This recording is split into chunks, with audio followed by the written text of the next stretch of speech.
Celle qui me fait le plus de mal, c'est ceux qui me décrivent comme une féministe vendue. Ceux qui partent du principe que je parle de féminisme parce que c'est à la mode et que c'est pour me faire de l'argent. Parce qu'en fait, il n'y a rien de pire, je trouve, que d'être engagé et que les gens pensent que c'est de l'opportunisme.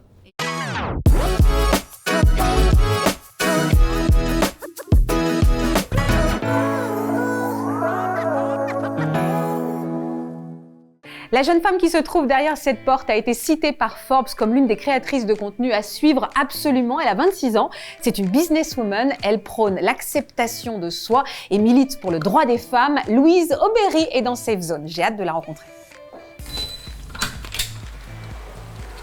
Bonjour Louise, Christine. Je suis contente de te rencontrer. Plaisir partagé. Je peux tutoyer? Oui, tout à fait. Sinon je vous vois. Ah non, mais il n'y a pas de souci. Pas de souci. Ouais. Et est-ce que, je sais que t'es pas très tactile, donc je me suis pas ruée dans tes bras. Mais si, Ah mais oui, j'ai je vu t'en que prie. j'ai lu que t'étais pas très tactile. Je me suis dit je vais pas tout de suite l'oppresser et lui sauter dessus. Je peux faire la bise quand même. Bienvenue dans Safe Zone. Merci. Voilà, Je voilà suis un ravie, endroit. c'est magnifique. Eh ben merci. Est-ce Oh, que ça, je me vois. Bah oui, tu le vois, je suis déjà là. Bah ouais, Trop bien. parce que le concept c'est ça, hein, c'est que tu nous as donné des photos, tu nous as donné des vidéos, on va essayer de t'apprendre à te découvrir. Je me suis demandé parce que tu as un petit peu... Regarde, tu sais quoi ? Dans mes émissions, quand je reçois un invité et qu'au départ il ose pas trop, il est un peu sur la défensive de savoir comment il va être bouffé, il se met comme ça. C'est vrai ? Donc mon but c'est réussir à te faire décroiser les doigts. Les bras, pardon. Est-ce que justement toi qui as l'habitude de parler, l'habitude aujourd'hui de parler dans la presse, dans les médias, est-ce que tu arrives à parler sans anticiper en permanence en se demandant comment les choses vont être interprétées, qu'est-ce qui va être repris? Est-ce que tu arrives aujourd'hui à être naturel dans une émission ou est-ce que ça devient compliqué? Plus on devient connu, plus ça devient compliqué. Écoute, je dirais que très spontanément, je dis ce que je pense, mais c'est vrai que j'ai tout de suite une forme de troisième œil qui me fait nuancer mon propos.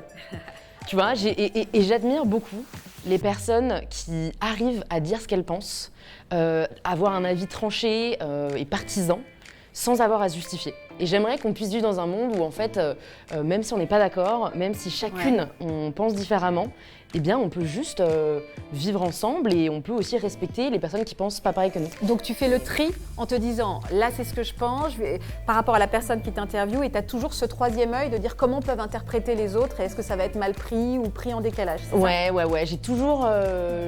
tu vois, vu qu'aujourd'hui, c'est vrai que nos propos peuvent être assez facilement mal interprétés, si je sens que j'entre sur un sujet un peu polémique, je vais donner mon avis, mais je vais mesurer pour ne froisser personne. Bon, ici, il n'y a pas trop de polémique, mais en revanche, j'ai envie qu'on parle de toi, qu'on apprenne à te connaître. Enfin, c'est surtout toi qui vas me parler de toi, parce que tu m'as apporté donc des objets. On va aller les découvrir. Je te laisse t'installer. Je pense que tu as l'habitude, mais néanmoins, est-ce que tu es toujours un peu stress Non, écoute, pas trop. Non, jamais. En fait, ça peut m'arriver quand je suis face à quelqu'un que, disons, qui sait beaucoup de choses et où j'ai peur de ne pas être au niveau. Tu vois, Raphaël Glucksmann, Caroline Fourest, en fait, j'ai peur de ne pas tenir au niveau de la discussion. Ouais. Alors, Voilà. tu sais comment je fais, moi, dans ces moments-là, ça m'est déjà arrivé de me retrouver dans cette situation-là. Je pose des questions. Parce que du coup, c'est un peu malin. Enfin, moi, c'est ce que j'essaie de faire en me disant je veux pas trop que la lumière s'arrête sur moi, donc je pose des questions à ces personnes brillantes. Mais je me suis déjà retrouvée dans cette situation, à complexer en me disant en effet, je vais pas être à la hauteur. D'ailleurs, je trouve que tu as une grande maturité pour ton âge. Est-ce qu'on te dit parfois d'ailleurs que tu as un décalage? Est-ce que tu as l'impression que les jeunes femmes de 26 ans, elles en sont déjà là dans l'acceptation d'elles-mêmes ou pas? Écoute, en effet, on peut me dire que je suis mature. Donc moi je dis souvent merci, mais bon, je me rends pas compte, c'est un peu moi juste, j'ai toujours été serrée comme ça. Et ce qui me fait de la peine, c'est plus quand je me rends compte qu'en effet, des femmes de 30, 40, 50 ans sont encore extrêmement mal dans leur peau. Et je me dis mais merde, mais en fait j'ai l'impression qu'elles ont, je peux pas dire gâché leur vie, mais en tout cas une partie de leur vie, parce qu'elles ont passé toute cette vie-là à ne pas s'aimer, à avoir l'impression qu'elle n'était pas assez, à avoir l'impression que c'était elle le problème. Et donc c'est vrai que voilà, moi je me dis plus, mais comment on peut faire pour que ça n'arrive plus? Moi j'ai tendance à dire détachez-vous du regard de l'autre, et ça vaut aussi pour l'homme, parce que pour moi, si aujourd'hui il y a de telles injonctions qui sont sur les épaules des femmes, c'est à cause du male gaze, donc c'est à cause du regard masculin qu'on voit beaucoup dans les films, qu'on voit beaucoup dans les séries, et qui en fait est présent même dans notre société au quotidien. Et donc en fait cette quête perpétuelle à plaire, pour moi c'est un piège. Alors en fait ça passe pas tellement par eux, mais ça va passer dans l'éducation des petits peut-être. Moi qui ai un fils, je me dis c'est comme ça qu'il faut que je l'élève. Je sais pas, non, pour moi c'est dans les relations amoureuses. Pour moi, même si bien sûr l'éducation joue, en fait, je pense que c'est au-delà de l'éducation parentale, tu vois, je pense que c'est le système patriarcal qui fait que les hommes tirent leur fierté de la possessivité, du fait d'être un mec, du fait d'avoir voilà, les codes de la virilité, et donc ça passe par potentiellement dire à sa copine comment elle doit s'habiller ou non, dire à sa copine qu'elle a pris du poids et qu'elle devrait être... Moi j'ai du mal à imaginer. C'est vrai que dans ma génération, parce qu'on n'est pas de la même génération, dans ma génération, ça me viendrait pas à l'esprit d'imaginer que mon mari puisse me dire ça, mais peut-être parce que voilà, c'est ma relation. Mais j'ai l'impression que ça existe plus chez les plus jeunes. Moi jamais, mais même jamais dans mes relations avant, quelqu'un m'a dit t'as grossi, tu t'habilles pas comme ça. Enfin ça, tu crois que c'est plus pour ta génération à toi? En fait, je pense qu'il y a deux sujets. Déjà, oui, il y a une question de génération. Je sais pas si tu as vu le dernier rapport du Haut Conseil à l'égalité, mais en fait, il s'avère que ma génération, enfin les 18-25, est plus sexiste que ta génération. Oh, voilà, c'est ça alors. Donc ça déjà c'est assez inquiétant, c'est en hausse, mais il y a aussi je pense un sujet de personnalité. Par exemple moi non plus, j'ai jamais été avec un mec qui m'a dit t'es trop comme ci, t'es trop comme ça. Je peux te dire sinon il faisait pas long feu. Bah non. Mais voilà en fait on n'a pas tous et toutes le même degré de confiance en nous et du coup il y a des hommes qui tirent avantage de la fragilité d'une femme ou du fait qu'elle soit encore en train de se construire et du coup tu vois c'est arrivé à vraiment une personne assez proche de moi où c'était oh t'es trop gros, je veux que tu perds du poids. Une fois qu'elle a perdu du poids c'est oh là là mais t'es un tas d'os, tu veux pas te muscler un peu, du coup elle s'est musclée et en fait c'était sans cesse essayer de le satisfaire lui. Et donc c'est là à ce moment-là où toi tu veux aider ces jeunes femmes à se dire en fait arrête de répondre à son désir, si t'as envie de te muscler c'est parce que toi t'as envie de te muscler mais certainement pas parce que quelqu'un te l'impose. Exactement. Toi est-ce qu'il y a des mecs qui osent? Est-ce qu'il y a vraiment des hommes qui t'écrivent beaucoup en DM et qui te commentent? Pas énormément. J'ai eu pas mal de commentaires quand je fais mes vidéos qui dénoncent le sexisme. On va en parler, ouais. Et là, j'ai pas mal de mecs qui sont d'une mauvaise foi, honnêtement, c'est-à-dire impressionnante.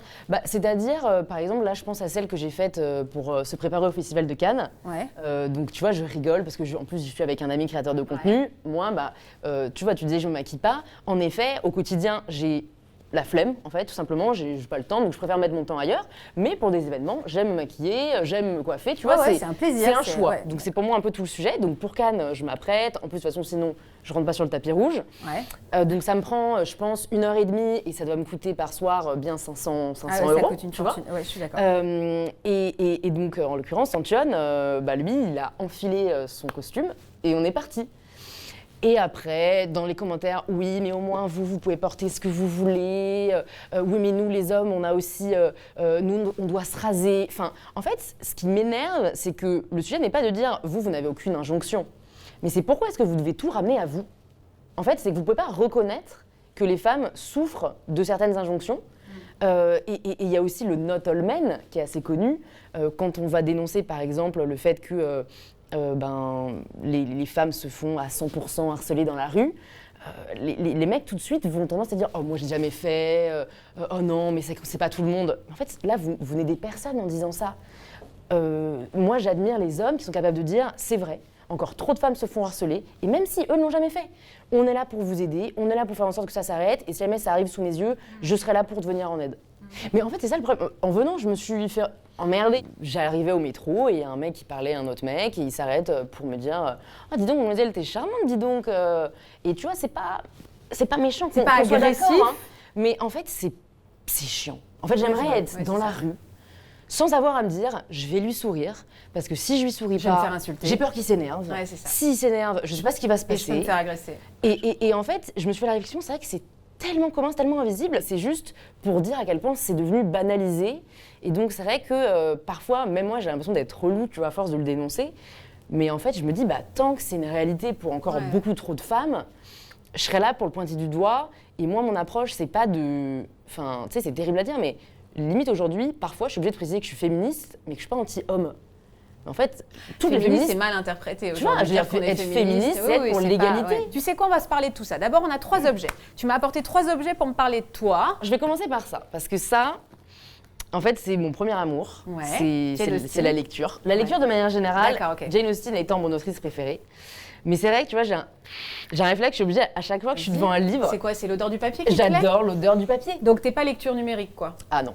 C'est marrant, moi j'arrive pas à lire, enfin j'arrive plus à lire là-dessus parce que je trouve que le mouvement est beaucoup plus facile. Mais j'entends parce que j'ai un mari écrivain, donc j'entends que le plaisir. Et moi j'ai un contact, enfin j'écris aussi et j'écris à la main, tu vois. J'ai écrit mon essai à la main. Ouais.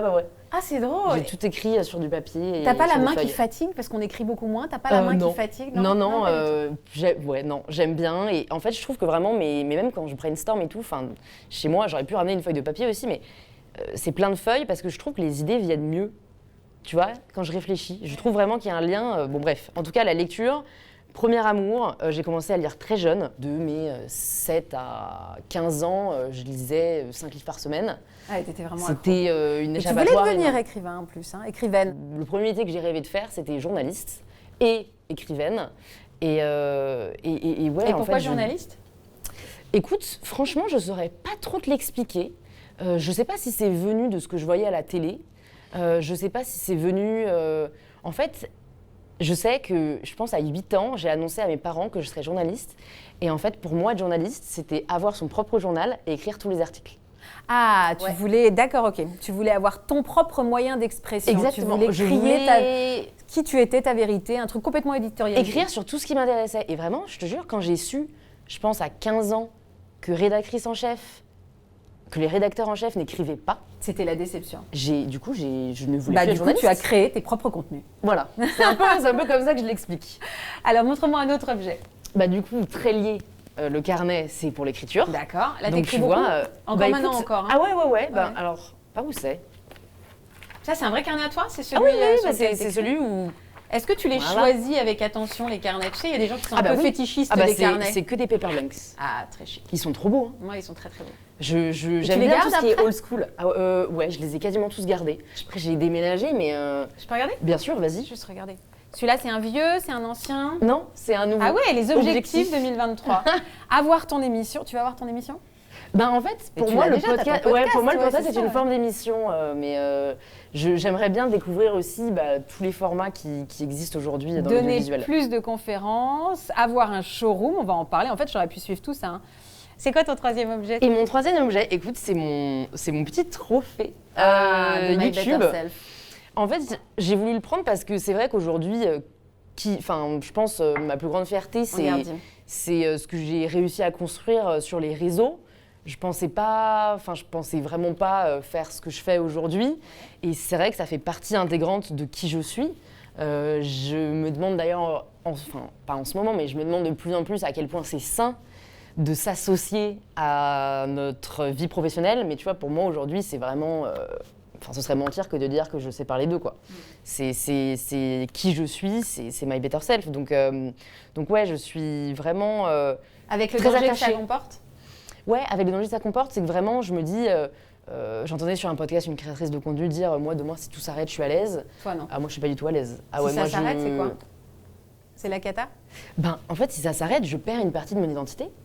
Tu vois, je ferais face à une crise identitaire réelle. Et est-ce que tu es du genre, parce que quand on a envie d'être aimé le plus grand nombre, c'est pour forcément se nourrir de cet amour-là et on s'aime pas suffisamment. Est-ce que tu as tendance à regarder les likes, le nombre de vues ? Parce qu'à travers le nombre de vues, c'est à quel point j'ai été aimée, à partir du nombre de followers, c'est combien de personnes adhèrent à qui je suis. Est-ce que c'est quelque chose auquel tu es accro, compter, regarder ? Non, vraiment pas. Non ? Vraiment pas. Je pense que je suis une des seules, en tout cas quand j'en parle avec des créateurs de contenu, moi je regarde jamais mes stats par exemple.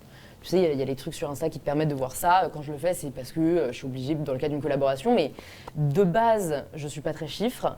Et en plus de ça, c'est vrai que j'ai une conscience aiguë du fait que je n'ai pas envie d'associer ma valeur à ça. Après, ce serait mentir que de dire que je m'en fous. Mais je vois plus ça comme un bonus. C'est-à-dire que si ça marche très bien, je suis contente. Ça veut dire que ça a parlé. Et ça veut dire que ça a touché. Et si ça a très bien marché, mais que les commentaires sont désagréables ? Genre, tu as un nombre de vues de dingue, mais les retours sont négatifs. Comment tu réagis à ça ? Ça m'est déjà arrivé. Écoute, je lis parce que pour moi, je suis pour la critique constructive. Ouais. J'en retire un enseignement si je suis d'accord avec ce qui est dit. Quelle est la critique? Est-ce qu'il y a une remarque qu'on a pu te faire qui t'a vraiment blessé, qui a touché au but? Celle qui me fait le plus de mal, c'est ceux qui me décrivent comme une féministe vendue. Ceux qui partent du principe que je parle de féminisme parce que c'est à la mode et que c'est pour me faire de l'argent. Parce qu'en fait, il n'y a rien de pire, je trouve, que d'être engagé et que les gens pensent que c'est de l'opportunisme. Et il y en a beaucoup? J'ai l'impression parce que Parce que tu vois fais les plus commentaires, attention. tu vois. Et c'est des Mais insultes, c'est j'imagine que c'est direct? une minorité. Ouais, c'est des commentaires qui disent ça, c'est des DM, alors sur Twitter, mais c'est la règle numéro 1, ne jamais aller sur Twitter. Voilà, je n'y vais donc jamais, mais les rares fois où ma sœur y va, pour moi, ça dit ça. Et donc en fait, c'est accepter que certaines personnes ont une idée de moi qui n'est pas qui je suis réellement. Tu sais quoi, on va se raconter tout ça, mais d'abord on a un objet mystère. Tu le connais pas? Tu le connais pas? Elle le connaît pas, Muriel? Non. Tu connais pas. Donc mais qui ni le toi connaît? ni moi. Muriel, qui est censée me parler de toi. C'est toi qui l'ouvres. Ça se mange? Oui, c'est ce que je me suis dit. Oh, je l'ai chez moi. T'aurais dû venir de l'amener. Ah. Et donc là, réflexe, évidemment. Les chroniques de Béthune. Pourquoi ce livre alors? Écoute, je pense ce livre parce que, en effet, j'en ai beaucoup parlé sur les réseaux. Ouais. J'ai conscience, tu vois, de mes incohérences et je pense qu'il faut l'être, il faut les assumer. Parce que j'ai fait une vidéo sur YouTube, pourquoi le romantisme ruine votre couple. Ouais. Et en fait, c'est à cause de ce genre de romans qui décrivent un amour qui, je pense, est totalement mis en scène. Totalement idéalisé, théâtral. Qui a fait que j'ai été célibataire pendant longtemps parce que je cherchais le prince charmant, mais qui en tout cas est d'une série que j'adore. On est d'accord que c'est très érotique aussi. Ouais. Ça t'éveille pas tes sens? Qu'est-ce que tu veux me dire? Non, mais j'en sais rien. Moi, mes copines, elles me disent toutes, il y a la série Outlander et il y a la chronique de Bridgerton qui est un peu sexy, écoute, non, quoi. mais c'est sympa, en effet, le casting est cool, tout ça, Tu tout peux ça. ne pas me laisser dans la galère à ce moment-là, s'il te plaît. Peux-tu mettre sur Bridgerton? Il n'y a pas de jugement. Non, pas du tout. Pas du tout, mais je trouve que c'est une série un peu érotique. Enfin, la série, pas le livre. T'as raison. Voilà. Non, je suis d'accord avec toi. Mais du coup, moi, je précise que j'aime plus les livres. Bon, ça va, tu m'as complètement abandonnée. Du coup, on va passer à côté, maintenant que cette dame m'a complètement abandonnée lâchement, et on va regarder des vidéos. Tu sais que j'ai exactement la même plante. Sérieux? Exactement la même? Sauf qu'elle est en moins bon état parce que je l'arrose pas tous les jours. T'as pas la main verte? Non, j'ai pas trop la main verte. Et il y a quoi? C'est un peu girly chez toi? C'est un peu... Écoute, j'ai des affiches partout. Ouais. Des affiches de quoi? Alors, j'ai créé des affiches avec des mantras qui me sont chers. Ouais. Donc, nourrir son âme, pas son ego. La confiance en soi ne repose pas dans un reflet dans la glace. Unapologétique, qui est un mot que j'adore, qui veut dire en gros ne pas s'excuser d'être qui on est. Donc voilà, j'ai beaucoup d'affiches, beaucoup de livres. Beaucoup de... voilà, donc j'ai un peu, c'est un joyeux bordel. Voilà, mais qui te ressemble bien. Je vais regarder, en fait, je vais te montrer une vidéo. Enfin, c'est toi qui l'as fait, cette vidéo. Mais pour moi, c'est un peu une vidéo où il s'est passé beaucoup de choses. Tu vas m'expliquer. De la crème sur le corps tous les jours pour l'hydrater. Et qu'à chaque fois que je finis de lire un article sur le sujet, je sors convaincue que je vais prendre cette habitude. Mais qu'en fait, à chaque fois qu'il vient l'heure de la mettre, je finis par avoir la flemme que la crème finisse de sécher parce que je déteste quand ça colle. Que j'aimerais avoir les ongles on flic tout le temps, mais qu'en fait la réalité c'est que le vernis n'a pas été inventé pour les femmes qui font la vaisselle, le ménage et surtout dorment avec une couette. Que les filles sur YouTube arrivent à se faire des coiffures hyper stylées en 5 minutes et te donnent l'impression que c'est super simple, alors que quand toi t'essayes, tu n'y arrives jamais et que tu finis toujours par te répéter « de toute façon, je suis mieux les cheveux lâchés ». C'est très drôle. En fait, c'est très drôle parce que cette vidéo, c'est la vidéo la plus vue de ma chaîne YouTube. C'est-à-dire combien? Je crois que c'est un peu plus de 3 millions de vues. Ah ouais, c'est énorme. Et en fait, c'est la vidéo mais la moins bien réalisée de ma chaîne. Enfin, je veux dire, je rigole devant le... Parce que t'aimes pas comment elle est produite, c'est ça? Bah oui, en fait, j'aime pas comment elle est produite. C'est moi qui l'ai faite. Je sais plus si c'était à l'iPhone ou si c'était avec une vieille caméra. En fait, je rigole du fait que vraiment la forme soit dégueulasse. Mais comme le fond est là, je pense que le message est passé. Moi, ce que je voudrais savoir, c'est à quel moment tu as voulu la faire. Est-ce qu'il s'est passé quelque chose de particulier dans ta vie pour que tu dises maintenant, j'en ai marre en fait, stop, j'ai besoin de crier ma colère et également ce rejet de la comparaison permanente qu'impliquent les réseaux sociaux. J'avais déjà un peu en effet ce ras-le-bol sur les réseaux sociaux, que tout soit parfait, tout soit lisse. En fait, j'en avais marre que ça me fasse sentir mal. Donc ouais, j'avais vraiment envie... Tu l'avais analysé du pourquoi tu étais mal? Parce que c'est vrai que beaucoup de femmes et même moi y compris, hein, on complexe quand on regarde les réseaux sociaux. Et pas forcément que parce qu'on regarde d'autres corps, mais parce que tout est complexant, parce qu'on a l'impression que la vie des autres est absolument parfaite. Toi, tu avais fait ce constat-là, mais tu l'avais analysé, le pourquoi, ou juste tu as voulu exprimer ce que tu ressentais à travers cette vidéo? Écoute, je pense que là, à cette époque, on est en 2018, je ne l'ai pas encore aussi analysé qu'aujourd'hui. Donc ouais, je pense que c'était un peu un cri de je vais analyser tout ce qui à mes yeux ne fait pas sens, tous les points de friction en fait que je vis au quotidien, et je vais en faire une vidéo. Parce que vraiment, tu vois, je me faisais la réflexion, notamment pour la crème pour le corps, que je ne mets toujours pas aujourd'hui. Mais tu vois, il y avait un côté où dès que tu lisais un magazine, on te disait c'est très important de se crémer le corps en sortant de la douche. J'ai jamais vu un mec le faire. Donc encore une fois, c'est pour vendre des produits. Et en fait, genre, je me disais, mais comment font les autres femmes, sachant qu'après ta peau, elle est collante et que tu ne peux pas te rhabiller derrière. C'était plein de choses comme ça où je me disais, mais il va falloir m'expliquer comment ces femmes arrivent à performer cette exigence de la féminité que moi, je n'arrive pas à performer. D'accord. Mais il n'y a pas que ça dans cette vidéo. Tu montres aussi ton corps tel qu'il est. J'ai toujours l'impression que ceux qui disent, tu vas me dire hein, si c'est de la psychologie de comptoir, mais que ceux qui disent il faut absolument se sentir bien et qui te donnent des tips pour te sentir bien, c'est ceux qui font de l'autoconviction. C'est-à-dire que je me suis demandé, quand j'ai vu cette vidéo, est-ce que tu as eu des difficultés à filmer ta cuisse, la cellulite dont tu parles? Est-ce que tu l'as refait 15 fois? Est-ce que tu as quand même choisi les parties de ton corps? Est-ce que ça t'a fait du bien d'abord pour toi? Est-ce que tu essayais de te convaincre toi? C'est certain que j'essaie d'abord de me convaincre moi. Je réalise aujourd'hui que les réseaux sociaux ont été une forme de thérapie, en vrai, pour moi. Parce que ce que je prêchais, c'est ce sur quoi j'essayais de me convaincre. C'est ça. Donc c'est vraiment à force ça, de on le est dire. d'accord.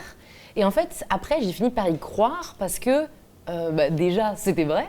Et en plus de ça, comme je voyais que ça aidait des femmes, comme je voyais qu'elles-mêmes avaient du mal, je me disais, mais en fait, moi, il faut que j'y arrive pour elles. Comme ces femmes, tu avais un manque de confiance en toi énorme. Est-ce que tu l'as toujours, Louise? Je pense que je ne l'ai plus. C'est vrai? Ouais, je pense que je ne l'ai plus. Alors, on peut toujours progresser. Mais aujourd'hui, tu vois, si je peux sortir démaquillée, si je peux me mettre en maillot n'importe où sans me demander ce que les gens vont penser, pour moi, c'est qu'aujourd'hui, j'ai réussi à atteindre le stade où je suis bien dans ma peau. Aujourd'hui, tu aimes ton corps. Ah oui. Quand tu dis est-ce que j'arrive à aller dans la rue, pas dans la rue, mais sur une plage en maillot de bain, sans me demander, ou à poil dans la rue, sans se demander ce que les autres en pensent, c'est-à-dire que au-delà du regard des autres, toi, ton regard sur ton corps, il a évolué aujourd'hui. Tout à fait, mais en fait, je pense qu'il est intrinsèquement lié au regard de l'autre. Si demain, tu étais nue dans une forêt, seule, tu porterais pas de regard sur ton corps. C'est quand il y a... Moi, j'en suis persuadée. C'est quand tu es à la plage, et je parle de la plage parce que je sais que c'était pas le cas il y a 7 ans, par exemple. Ouais. Quand il y a 7 ans, j'étais à la plage, j'avais toujours cette conscience aiguë de il faut que je rentre le ventre, j'espère qu'on voit pas ma cellulite, qu'est-ce que les mecs sont en train de penser. Tu vois, c'était toujours par rapport aux autres. Pas les autres femmes? Non, pas les autres femmes. Tu t'es jamais demandé ce qu'une autre femme pouvait penser? Non. Je pouvais me mettre en concurrence avec d'autres femmes, par exemple. Ouais. Oh là là, elle est trop bien foutue. Oh là là, qu'est-ce que j'aimerais avoir son ventre. Mais je leur en voulais pas. C'était plus, moi, de l'envie, de la jalousie. Ouais. Mais c'est ce qu'elles pensaient de moi, je m'en fichais un peu parce que ce qu'on m'avait appris en grandissant à faire, c'était rechercher la validation masculine. Enfin, on voit bien que l'intrigue dans 80% des films, c'est trouver l'amour. T'as un petit copain, Louise, pardon? Plus maintenant. Plus maintenant, d'accord. Quelle a été la réaction, quelles ont été les réactions à ce post des hommes, justement, et des femmes? Cette vidéo? À cette vidéo. Est-ce qu'il y a eu aussi des haters? Est-ce que tu t'en es pris aussi plein la tête en mode comment tu oses te montrer comme ça? T'as vu comment t'es fichu? Je pense ça parce que je vois à tout ce que s'est pris dans la tête Léna Situation quand elle est montée sur les marches du Festival de Cannes et qu'on a vu qu'elle avait quelques petites rondeurs ravissantes et qu'elle s'est fait absolument pourrir. Est-ce que toi aussi, alors vraiment, est-ce que à cette vidéo tu as eu des commentaires désagréables? J'ai eu des commentaires désagréables. Pour tout te dire, j'ai pas tant regardé que ça. Parce qu'en plus, elle continue à être vue, elle continue à être commentée. Je sais qu'il y a eu beaucoup de commentaires désobligeants sur le fait que en fait, les hommes ont peur que les femmes se laissent aller. Tu vois, il y avait beaucoup de commentaires par rapport à ça, par rapport au fait qu'une vraie femme, c'est pas ça, comme si c'est eux qui avaient la définition de ce qu'était une vraie femme. Mais ce dont je me souviens, au début, en tout cas quand je regardais les commentaires sous cette vidéo, c'était plus de la déception, parce que dans la miniature, je suis en train de me déshabiller, entre guillemets, tu vois, c'est une photo assez artistique. Et donc, en fait, la plupart des mecs venaient pour se rincer l'œil.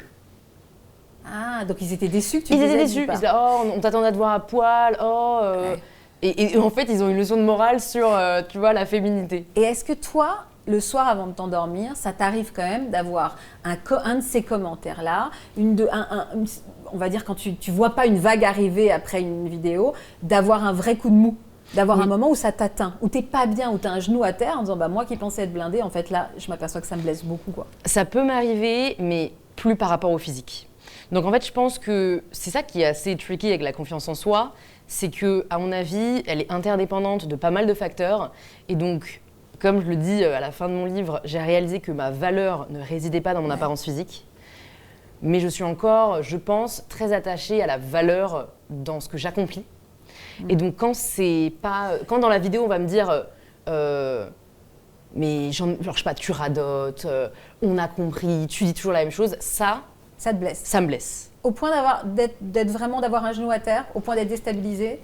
Au point d'avoir de le cafard, ruminer de ruminer. Je rumine et moi j'ai un peu un mode de fonction qui est un problème, une solution. Donc je suis direct en train de me dire comment je vais comment je vais faire pour ne plus avoir ce genre de commentaires. Il y a eu un bad buzz autour de toi, Louise. Il y a une histoire de collecte et de serviettes hygiéniques. Tu peux m'expliquer dans quel cadre? Tu peux me raconter ça? Donc j'ai fait en décembre 2020 une collecte de protection menstruelle avec une mutuelle qui s'appelle Nous Tous. C'était bénévole, c'est une action qu'on voulait faire à la fin de l'année parce qu'on voulait venir en aide aux personnes qui sont atteintes de précarité menstruelle. C'est à peu près 1,7 million de personnes menstruées en France.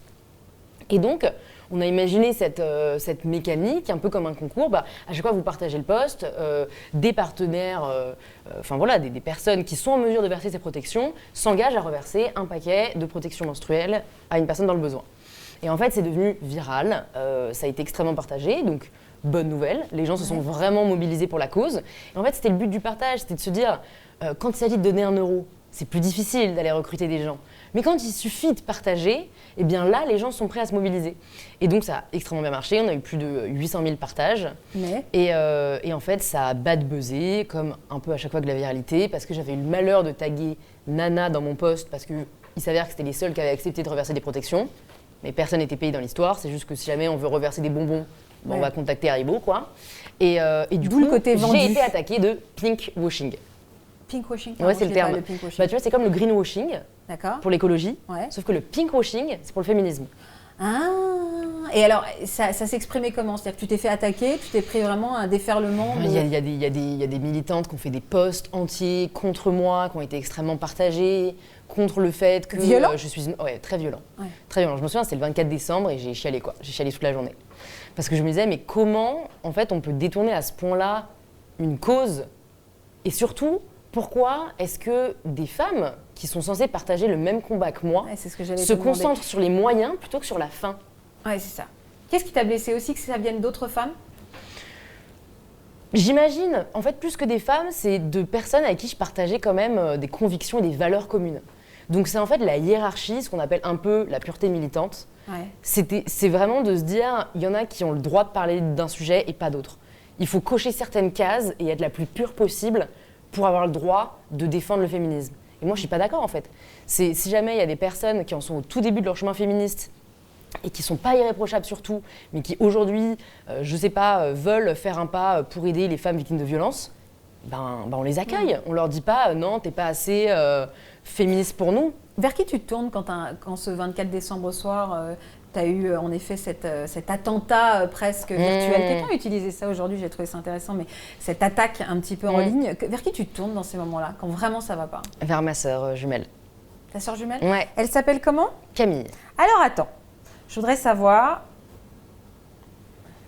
J'ai un petit truc pour toi. Petit coucou de New York pour te rappeler, j'espère, que je suis hyper fière de toi. Vraiment, t'as accompli tellement de choses, je t'admire énormément. et t'es vraiment une personne exceptionnelle. Donc ne l'oublie jamais. Vraiment, même à 6000 km, tu restes la personne la plus importante pour moi. Et j'aurais jamais pu rêver d'avoir une meilleure sœur jumelle au monde que toi. Donc je t'aime très très très fort et j'espère que je te vois très vite. Là, c'est hyper touchant parce qu'on n'a pas l'habitude de se parler comme ça. T'es émue là? Ouais, je suis très émue. C'est une personne, c'est la personne qui compte le plus pour moi. Donc c'est vrai que, je sais pas, c'est la seule personne, je pense, justement, on parlait du fait que j'associe encore ma valeur à ce que j'accomplis. Je pense que c'est la seule personne qui, à mes yeux, m'aime inconditionnellement. Peu importe ce que je fais, peu importe ce que j'accomplis, elle m'aime pour qui je suis. Et ouais, c'est... Pourquoi vous n'avez pas l'habitude de vous parler comme ça? Parce qu'en fait, aujourd'hui, c'est un peu... ouais, c'est mon deuxième cerveau, donc je parle de tout, mais je parle plus souvent de mes problèmes que ce qui va bien. Donc c'est ma psy, c'est plein de choses. Et je pense qu'on est plusieurs à pas prendre le temps à dire aux gens qu'on aime, qu'on les aime. Vous vous dites pas je t'aime? Non. Donc non. là, elle te le dit pas souvent, ça, en fait. Non, non, ça, franchement, je suis émue parce qu'elle... je sais qu'elle le pense, mais je l'ai jamais entendu me le dire. Et d'un côté, peut-être que je le fais aussi pour elle, enfin, j'en sais rien, tu vois, j'ai jamais vraiment réfléchi, mais je rigole souvent du fait que ma première entreprise, je l'ai créée à 8 ans ou 9 ans avec Camille. Ça s'appelait Loulou et compagnie. Et le et compagnie, c'était Camille. Et on faisait des massages à mes parents. Et moi, je faisais les massages du dos à 5 €. Et elle faisait les massages des pieds à 2 €. Dis donc, elle était meilleure marché que toi, en fait. Hein. J'aurais préféré le massage de pieds. 5 € quand même, c'est une somme. C'est là ta sœur. Hein. Ouais. Laquelle? Toi, t'es Essaie où, toi? de deviner. Oh, bah tu peux là, deviner, en vrai. Moi, je dis que c'est toi, là. Ouais. J'ai les yeux bleus et les yeux marrons, donc on peut nous reconnaître comme ça. Mais là, on voit pas sur la photo. Puis tu sais, c'est pas comme l'iPad, on peut On peut pas zoomer. On peut pas zoomer. Mais vous voilà, avez c'est toujours nous, été hyper proches? Écoute, oui et non. On a toujours eu un lien très très fort. Ouais. Mais vu qu'on était assez souvent comparés, disons que j'ai un peu fait un rejet, moi, de la proximité et de l'amour qu'elle me portait, je dirais, au collège, parce que j'avais vraiment envie d'avoir mon individualité. Donc, quand j'y repense, franchement, On vous habillait pareil? Tu sais, souvent on fait ça avec les jumeaux. Alors là, c'est surprenant, je suis pas en bleu, mais normalement, je rigolais de ça sur les réseaux, Camille était toujours en rose et moi, toujours en bleu. D'accord. On nous habillait toujours comme ça. Ok, tu dis on, c'est vos parents? Ouais. D'accord, ok. Est-ce que tu es capable d'être dur, Louise? Oui. Ouais, je le ressens. Pas avec moi, hein. Non, mais pas avec moi, mais je me dis que, à mon avis, tu dois être capable d'être dur. En amour, tu l'es aussi? Ah oui, très dur, très exigeante. J'ai eu qu'une seule vraie relation longue. Qui a duré combien de temps? Presque 5 ans. Et c'est elle qui vient de se terminer? Ouais. C'est toi qui as rompu? Je suis hyper indiscrète. C'est lui. On s'est séparés en bons termes. Ouais. Je pense qu'on devenait plus amis qu'amants. Ouais. Donc j'ai la chance de ne pas avoir vécu un truc hyper douloureux. Mais c'est quoi? Pas comme dans Bridgerton. De toute façon, dans Bridgerton, ça se finit toujours bien. Surtout Donc, dans le lit. Surtout dans le lit. Surtout dans le lit. Et pourquoi tu dis que tu es exigeante? C'est-à-dire, en fait, je pense que les personnes qui sont exigeantes envers eux-mêmes le sont avec les autres. Donc, sachant que je suis très exigeante envers moi-même, c'est vrai que je le suis en amour, en amitié, dans la vie professionnelle. Avec tout le monde, j'exige le meilleur. Ouais. En fait, je pense que j'ai tellement vu autour de moi des personnes se faire, pas abuser, mais tu vois, d'avoir des personnes qui ne les méritaient pas, que moi j'ai une conscience aiguë de ce que je ne tolérerais pas chez quelqu'un d'autre. T'es jalouse? Non. Pas jalouse? Non. Qu'est-ce que tu supportes pas alors? Qu'est-ce que tu tolérerais pas? Qu'on t'interdise de faire telle ou telle chose? Que déjà ça, on ait des commentaires totalement. Sur qui tu es, sur tes vêtements, sur la façon dont tu te comportes? Je tolère pas la bêtise, je tolère pas la lourdeur, je tolère pas le manque d'empathie, je tolère pas la jalousie extrême, je tolère pas la nonchalance, je tolère pas la paresse. Enfin, tu vois. Beaucoup de choses, ouais. Ouais. Beaucoup de choses. Je souhaite bon courage. Est-ce que c'est difficile de partager ta vie, Louise? Oui. Pourquoi? Déjà, du fait de cette exigence et du fait que je ne place pas forcément le couple comme étant la priorité de ma vie. Ouais. Donc, il faut savoir passer après. Il faut accepter de passer après. Ah oui, c'est pas simple. Et C'est quoi la priorité de ta vie? Ton travail, ton message, en ta ce moment, mission? ouais, en ce moment, c'est l'impact que je peux avoir sur la vie des autres. Ah ouais, mais tu te sens investi presque d'une mission, j'ai l'impression. Presque un truc un peu mystique, un peu spirituel. Ben, c'est pas mégalo, tu vois, je me dis pas... Non, j'ai pas dit ça, J'ai hein. été, non mais, tu vois, j'y ai réfléchi, mais je me dis pas, j'ai été mise sur Terre pour... Non, C'est mais ton sens. en fait, voilà, ce qui m'épanouit le plus aujourd'hui, Ouais. c'est le travail. Plus Donc qu'une à vie partir de là, personnelle. ouais, Et ça a pu avoir... Donc, il y a la peur de l'engagement aussi? non. Pas du tout? Non, 5 ans quand même, tu vois, c'était... Oui, bah, On c'est s'est pas- engagé, quoi. C'est quoi le plus beau compliment qu'on peut te faire sur les réseaux? En vrai, le plus beau compliment qu'on puisse me faire, c'est tu m'as ouvert les yeux, tu m'as aidé à me sentir bien dans ma peau, tu me fais réfléchir. Ça, c'est ta mission aussi. Ouais, ça, ce que ça tu c'est dis comme ça. moi ce qui me touche le plus. Mais j'ai du mal, tu sais, quand je t'entends, je me dis, j'adore ce que tu véhicules, j'adore ce que tu dis, mais j'ai envie de savoir les limites de l'exercice, c'est-à-dire que j'ai du mal à me dire qu'à 26 ans, mais je peux me tromper, tu es pleinement en accord avec toi, est-ce que tu es au bout de ce chemin-là? Et quels sont les moments où tu sens que tu es encore fragile? Quels sont les moments où tu as encore moins confiance en toi? Alors tu m'as dit, dès que tu te retrouves devant des gens absolument brillants, où tout d'un coup tu complexes intellectuellement, mais même physiquement, est-ce qu'il y a des moments où toi aussi tu te regardes dans la glace et tu arrives à ne pas aimer tes formes alors que tu auras dit partout qu'il faut les aimer telles qu'elles sont? Écoute, comme je te disais, pour moi, j'ai vraiment fait le travail de dissocier ma valeur de mon apparence physique. D'accord, donc c'est pas dans ces moments-là, Donc ça n'a c'est rien à voir pas avec là, le physique. ça peut m'arriver, j'en parlais récemment en disant à Cannes, tu vois, je me suis sentie grosse alors que je le sais objectivement que je ne le suis pas. Et même si je l'étais, ce n'est pas grave, mais parce qu'en fait, toutes les maisons de haute couture, leurs robes, elles sont en 34. Donc je rentrais en me contorsionnant dans leur truc, quoi. Donc j'ai eu Tu ça. leur disais? à Ouais, ce je leur moment-là? disais. Ouais. Et elle me disait ah mais désolé, c'est les modèles d'exposition, c'est pour la location. Enfin tu vois, moi je partais Ouais. juste pour 10 jours donc Ça casse. Ça fait du mal. bah en fait ça m'a fait me remettre en question. Ça m'a fait me dire est-ce que tu vois, c'est un peu les haters qui parviennent à arriver jusqu'à toi, c'est est-ce qu'en effet je me laisse trop aller? Est-ce qu'en effet je mange trop ce que je veux? Mais en vrai ça n'a pas duré longtemps, tu vois. Dès que je suis revenue de Cannes, je me suis dit, bah bon, en vrai, fuck everyone. De toute façon, c'est pas comme si je passais ma vie en robe de soirée. Ouais. Mais pour moi, c'est pas à moi de changer, c'est au monde de la mode à s'adapter à toutes les morphologies. Parce qu'encore une fois, je fais du 38. Imagine pour celles qui font du 42 ou du 46. Ouais. Et intellectuellement, des moments où tu te sens fragile, donc tu m'as parlé de ces personnalités, il y a d'autres moments où tu sens que tu perds confiance en toi? Ben, pour moi, ce sur quoi il faut vraiment que je travaille, c'est la valeur dans le faire.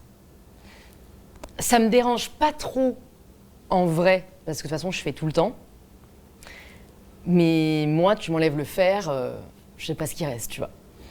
Alors que je sais intellectuellement que notre valeur repose dans notre être et pas dans notre faire. Mais aujourd'hui, moi, je l'associe vraiment à ce que je fais. Mais en même temps, est-ce que c'est pas pour surtout ne pas penser? Les gens qui travaillent tellement, c'est surtout ne pas penser. Bah, je sais pas, parce que là, tu vois, je pars 2 mois à écrire, je vais penser tous les jours. Ah, tu pars de moi écrire là? Ouais. Tu vas écrire sur quoi? Sur l'anti-développement personnel, les limites du développement personnel et les dérives qu'il y a aujourd'hui, Ouais. où je trouve qu'on est arrivé dans un moment un peu bizarre. Déjà, ce qui m'interpelle, mais j'en suis la première victime, mais c'est ça qui m'interpelle, pourquoi est-ce que nous, notre génération, cherche à tout prix à progresser, à devenir la meilleure version de soi-même? Ouais, mais quand tu mets My Better Self, totalement. oui, mais ce titre, il craint un peu, quoi. Parce que quand tu connais pas forcément ce que tu fais, moi, My Better Self, c'est être la meilleure version de moi-même. Et c'est déjà une injonction en soi. Bah non, parce que tu peux l'interpréter comme tu veux. Ouais. Au début, pour moi, My Better Self, c'était la meilleure version de moi-même, physiquement, de manière saine, etc. Ensuite, ça a été la meilleure version de moi-même, plus par rapport à l'acceptation de moi-même et accepter qui je suis. Et en fait, maintenant, ça peut être la meilleure version de moi-même, comme je suis, avec mes défauts, et puis j'emmerde tout le monde, tu vois. Enfin, en fait, pour moi, ça peut aussi être une forme de revendication. Une personne pourrait être très bien dans la meilleure version de soi-même en ne travaillant que 2 heures par jour et en passant le reste de son temps à aider les autres. Enfin, donc on peut l'interpréter comme on veut, mais après je suis d'accord que moi-même, j'en suis victime de ça. Tu vois, j'ai l'impression que ta génération ou celle d'au-dessus était vachement moins dans cette recherche permanente de l'amélioration, et j'ai l'impression qu'on se déshumanise un peu. Tu vois, les trucs genre Apple Watch qui te calculent tes Combien de pas t'as marché, ton c'est sommeil. ça. Moi, ça me fait un peu flipper. On est dans une suroptimisation de soi que je trouve assez toxique. C'est quoi tes défauts à toi, majeurs? Le truc que t'as pas envie de me dire? Je dirais que je suis pas tolérante. J'ai un côté... Parce que tu prônes justement la tolérance, l'acceptation de soi, dans Ouais. ses défauts, dans sa rondeur, dans ses 360. Je parle pas de physique là, mais même dans sa... Voilà. Et là, tu dis au contraire, je suis non tolérante. Non, je suis non tolérante dans l'erreur, je suis non tolérante... Enfin, Ah ouais? et ça m'impacte, moi, comme ça impacte les autres, tu vois. Moi, si j'ai fait une faute d'orthographe dans un reel, Ouais. et que je peux plus le modifier parce que c'est publié sur le texte, je vais me flageller, quoi. Vraiment? Ouais. Ça va te bouffer la Ça va vie? me bouffer toute la soirée. Ah ouais. Et donc pour les autres, quand il se passe un truc comme ça, c'est pareil. Donc tu es dans une hyper-vigilance en permanence. Ouais. C'est dur ça, quand on est sur les réseaux, de cette exigence permanente, c'est-à-dire que quoi qu'il arrive, tu n'as pas le droit à l'erreur puisque les choses sont publiées. Si tu le retires, ça va se voir. Et même l'obligation de publier, l'exigence du nombre de vues, même si tu me dis que tu regardes pas ces stats. J'imagine que toi, si tu disparais pendant 3 jours, ils le voient tes followers, non? Oui, on apprend avec le temps à le mesurer. Tu vois, l'année dernière, je suis partie un mois en retraite, ou 3 semaines. Bon, c'était catastrophique et ça m'a manqué. Et j'ai bien vu qu'il n'y avait pas mort d'homme. En fait, je pense que aujourd'hui, ça fait 7 ans que je suis sur les réseaux. Voilà, il y a des gens qui écoutent mon podcast toutes les semaines, des gens qui regardent mes vidéos. C'est pas parce qu'un mois je m'arrête que tout va s'effondrer. Ouais. Après, ce serait mentir que de dire que j'arrive à couper l'esprit libre. Mais personnellement, j'ai même pas envie de couper. Oui, est-ce que Moi, toi, ça t'es me accro? drive. Non, pas drive. Est-ce que t'es accro? Est-ce que, en effet, quand tu vois des commentaires de gens à qui te disent, parce que c'est ça aussi qui te nourrit, et je vais te dire un truc, je te décomplexe, c'est la même chose pour une personne qui fait de la télévision. Plus on va te dire merci pour ta vidéo, tu es formidable, plus c'est de l'amour en fait, c'est de la piqûre d'amour. Donc ça rend accro finalement, parce que plus tu vas mettre des choses, plus les gens vont te rendre ça. Est-ce que c'est en ça que tu es dépendante aussi des réseaux? De l'amour qu'ils te donnent? Des gens en fait, ce médium-là? J'imagine que oui. J'imagine que oui, mais tu vois, comme je dis, je regarde pas trop les commentaires, je regarde pas trop les messages, je me concentre plus sur moi, ce que j'ai envie d'apporter. Je suis plutôt accro à ça, à la volonté de faire bouger les choses, à utiliser cette plateforme, Ouais, je comprends. et en vérité à faire ce que À j'aime, tu l'outil. vois. Il y a T'es accro à l'outil. y a rien qui m'oblige à faire un podcast par semaine, hein. C'est beaucoup de travail, mais en fait, je kiffe. Genre vraiment, je veux en faire un par semaine. Donc pour l'instant, pour moi, rien n'est subi. Et je pense que le jour où ça l'est, par exemple, là, tu vois, je pars 2 mois, je vais pas faire de vidéos YouTube pendant 2 mois. Je pense que ça va me manquer un peu, mais c'est pas plus mal. Tu vois, comme ça, je reviendrai avec plein d'idées. Et t'as pas peur de perdre les gens? Un petit peu, mais vu que ça fait 7 ans, genre c'était beaucoup plus le cas au début, tu vois. Vu que ça fait 7 ans, en vrai, je me dis, si j'en perds, c'est qu'ils étaient destinés à partir dans tous les cas. Je suis pas là pour les forcer à rester. Hein. S'ils apprécient mon contenu... Il y a des filles qui arrivent sur ton créneau parfois où tu te dis non mais plagiat à mort. Ah, ça peut m'arriver, ouais. Ah ouais. Mais bon, Tu me diras pas qui. après, non, mais je me dis du coup, tant que le message passe, c'est ce qui compte. Je dis ça un peu pour me persuader moi-même, parce que personne n'aime se faire copier. Oui, mais Mais tu tu peux vois, dire. pour pas rager, je me dis ça. Ah, mais tu peux dire que t'inspires. Ouais. Est-ce que t'as déjà, moi ça m'est déjà arrivé, le jour où t'es de mauvais poil, le jour où t'as un truc qui va pas bien, tu reçois un message. Pour le coup, je sais pas pourquoi, tu l'as vu. C'est agressif. Ça t'est déjà arrivé d'être en lâchage et de répondre, mais vraiment, vraiment de se dire, bah lui il va prendre pour les autres en fait. Ça t'est déjà arrivé de répondre quelque chose de très agressif en disant ça ne me ressemble pas, mais là il est arrivé au mauvais moment. En fait, moi, je prends plus de plaisir à démonter très factuellement les personnes, Ah oui. plutôt qu'à être dans... Je suis pas impulsive. Donc en fait, ça peut m'arriver de vraiment que quelqu'un m'accuse d'un truc, genre ça m'énerve, c'est pas du tout le cas. Et donc je démonte par A plus B en quoi le mec a totalement tort, ou la nana a totalement tort. Genre est-ce que pour le coup t'as déjà rencontré quelqu'un parce que t'as dragué sur YouTube? Non. Non. Enfin, tu vois, il y a des mecs qui tentent le coup, mais moi, ça m'intéresse... Enfin, je trouve qu'il y a de meilleurs moyens d'approcher Ça, quelqu'un je suis que d'accord. d'envoyer un DM. Est-ce que tu reçois parfois, je sais pas pourquoi, tu sais, c'est mon questionnaire. Elle j'ai veut l'impression de Thierry le oui Ardisson. à la fin. Là. Enfin, faut que tu me donnes un oui. Est-ce que non, mais en fait, j'avoue que je regarde mon rapport avec mes réseaux à moi, même s'ils sont rien à voir avec les tiens, et je me demandais si juste aussi tu étais confrontée à la même chose. Moi, je reçois beaucoup de choses ultra sexuelles et que je trouve parfois extrêmement violentes. Je me demandais si c'était. Ah ouais, non, moi, pas du tout. Déjà, dans mes DM, c'est 90% de femmes. Ah ouais. Ouais. Et dans ma communauté aussi, D'accord. d'ailleurs. Et j'ai très peu d'hommes, et les seuls hommes que j'ai, c'est soit des alliés, donc des mecs qui me remercient, soit des bolos qui se sentent menacés par mon féminisme et qui se sentent obligés de me dire que voilà, c'est pas la bonne façon de faire. Mais non, très peu de... Tu parles sur Insta, toi ? Ouais. Parce que autant sur YouTube, j'ai plus de ce genre de... Ah ouais, t'as ça ? Parce qu'en fait, sur YouTube, les gens peuvent arriver, ils te connaissent pas. Là, il y en a qui nous regardent, ils ne nous connaissaient pas. Et du coup, ils se lâchent parce que ils nous jugent sans vraiment nous connaître. Sur Insta, t'as choisi de suivre quelqu'un. Donc, tu vois, généralement, tu fais... Mais bon, c'est peut-être la télé, hein. Franchement... Mais c'est peut-être la télé. Je pense que c'est la télé, en vrai. Ah, parce que tu crois qu'il y a une certaine proximité où les gens s'autorisent à des choses. Je pense que c'est pas la même audience. Déjà, c'est une audience plus âgée. Oui, mais c'est pas parce qu'ils sont plus âgés que... déjà, et puis en plus, du coup, ils ont moins les codes des réseaux sociaux. Et je pense que du coup, c'est des gens qui ne t'ont pas suivi pour ton contenu sur Insta. Ah oui, non, complètement. Et donc, ils commentent pas par rapport à ça. Oui, t'as raison, d'accord. Ils t'ont vu. C'est moins choisi. Je l'ai vu à la télé, En fait, elle est connue, c'est je me moins truc. adhésion. Oui, je comprends. Ouais, c'est moins communauté d'ailleurs. Moi, je dis jamais ma communauté, c'est pas ma communauté. C'est des personnes qui t'admirent pour plein de raisons, mais je pense que malheureusement, il y en a que c'est juste physique, tu vois. Donc toi, on t'envoie rien dans ce sens-là. Non. Moi, j'ai dû recevoir, ça fait 7 ans que je suis sur les réseaux, j'ai dû recevoir 2 dick pics. Ah, des dick pics, pardon, moi j'aurais pas dit ça comme ça. Eh bah écoutez, moi c'est régulier et ça me dépasse complètement. Ah ouais. Et il y a des moments où j'ai envie de... Tu devrais tous les signaler. Hein. J'ai pas que ça, mais en fait, je me demande surtout, j'ai envie de dénoncer, mais en me disant, est-ce que... Non, mais c'est une vraie question que je pose. Il y a des moments où j'ai envie de prendre la photo, de cacher un petit peu et de dire juste, de dénoncer. Oui, mais en fait, ça lui fait de la pub quand même, c'est peut-être ça qu'il cherche, donc je me suis toujours dit, je vais le mettre en lumière alors que c'est peut-être ça qu'il veut. Bah non, parce que tu caches son nom. Oui, alors du coup, quel est l'intérêt ? Bah l'intérêt, c'est de que toutes les autres personnes qui veulent faire la même chose. Non, mais ça, je le fais. Ça, je l'ai fait, mais c'est vrai que au début, les gens se disent, mon Dieu, comment on peut vous envoyer ça ? Et après, en effet, c'est vous êtes féministe ou vous devez... Moi, j'ai déjà reçu, vous devriez être content de provoquer ce genre de réaction chez un homme. Et c'est une femme qui a dit ça ? Ouais. Ça, c'est la misogynie intériorisée, ça me fascine. Tu vois, à quel point on est éduqué à rechercher la validation masculine quand même, pour en arriver à dire ça. Oui, c'est vrai. Juste une vidéo que j'ai envie de te montrer et que tu me dises, parce qu'on a beaucoup parlé des femmes, une femme d'une autre génération qui avait envie de te laisser un message. Coucou ma loulou, je voulais te dire combien j'étais fière de toi, de ton parcours, de ta rigueur, de ta persévérance, de ta volonté de faire. Tu es vraiment super ma chérie, je t'aime très fort. Oh, trop chou, ma mamie. Mais tu sais que je leur ai dédicacé mon livre à mes 2 grands-mères qui ont été des vrais modèles, des vraies inspirations.